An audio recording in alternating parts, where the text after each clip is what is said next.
Calon Wakil Presiden nomor urut 3, Mahfud MD, pastikan dirinya akan mundur dari jabatan sebagai Menteri Koordinator Bidang Politik Hukum dan Keamanan Menko Polhukam Kabinet Indonesia Maju. Mahfud menyampaikan rencananya mengundurkan diri secara langsung saat ditanya warga dalam acara Tabrak Prof di Rumah Makan Berjuis Semarang, Selasa malam. Sebelum menjawab pertanyaan warga, Mahfud dan Capres nomor urut 3, Ganjar Pranowo, telah melakukan kesepakatan dari awal atas mundurnya Mahfud MD dari jabatannya sebagai Menko Polhukam untuk menghindari konflik of interest.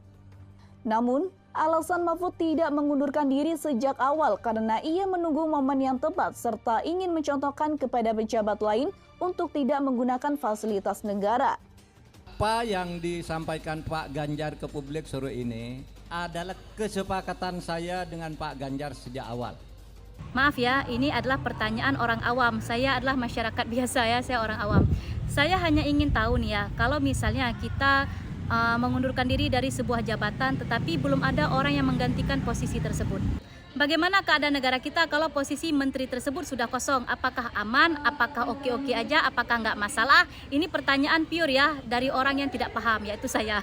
Dan maaf, ini masih pertanyaan orang awam. Saya mau nanya, memangnya kita boleh ya berhenti mendadak gitu ya?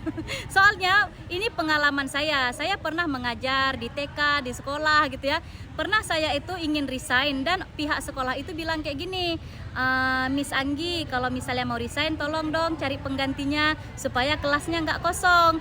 Itu di kehidupan level rendah ya, cuma level-level TK, level SD, level sekolah kan. Bagaimana dengan level kementerian dan sebuah negara kalau posisi tersebut sudah ditinggalkan oleh yang punya? Emang boleh? Nah, kalau ada orang-orang di bagian hukum yang bisa menjelaskan, saya minta tolong ya, boleh di stitch video ini untuk penjelasan yang lebih logis. Karena mungkin saja nggak masalah, tapi karena kita orang awam, kita nggak paham. Mengingat posisi kementerian itu sangat penting. Kalau ditinggalkan begitu saja, apakah ada penggantinya? Apakah memang nggak masalah kalau kosong? Ya, karena ini adalah sebuah negara yang besar. Dan lagi-lagi, berita ini sudah mematahkan semua komentar yang selama ini datang kepada kita yang mengatakan kalau apa?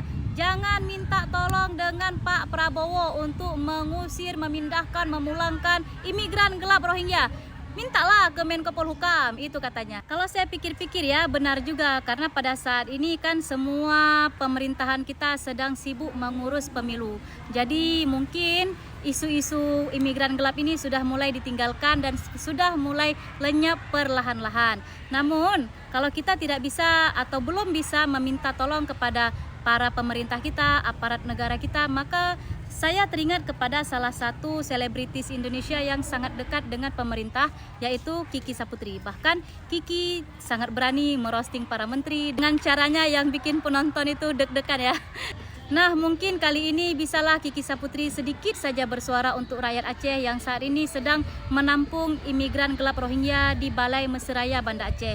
Mungkin sedikit saja suara dari Kiki bisa membuka peluang kepada orang-orang yang lebih besar di kemudian hari.